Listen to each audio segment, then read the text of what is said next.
पाछू पर है हाँ हाँ बता तो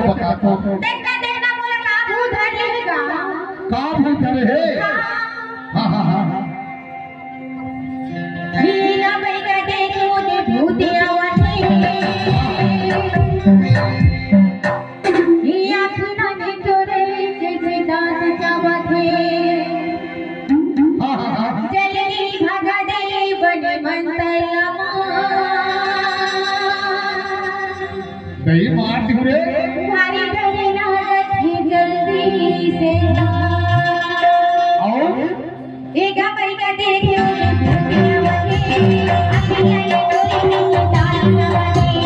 जल्दी भगा दे बने मंतला हमारी घरे ना रखी पैर घूट लो मैं ना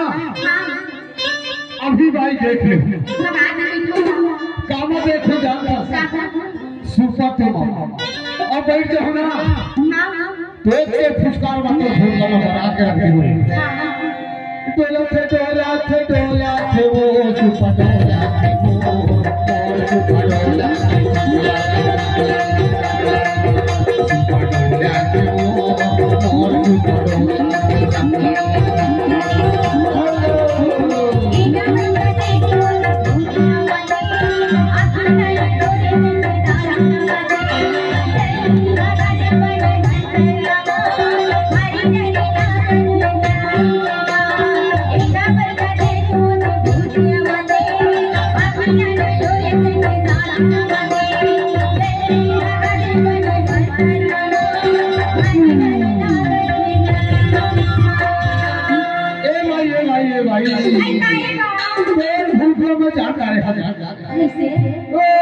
छापर के आ रहे अभी ना बोलो ना बकरी तो आ के ऐसे डोला थे वो सुपर डोला थे वो सुपर डोला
तो ज्यादा मोटा से फिर ले तो भूत नहीं छाड़ा फिर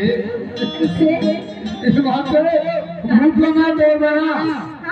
कहा बता दो रे बता दो डोला थे रे सुपर डोला थे और डोला थे सुपर डोला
खटोला खटोला तो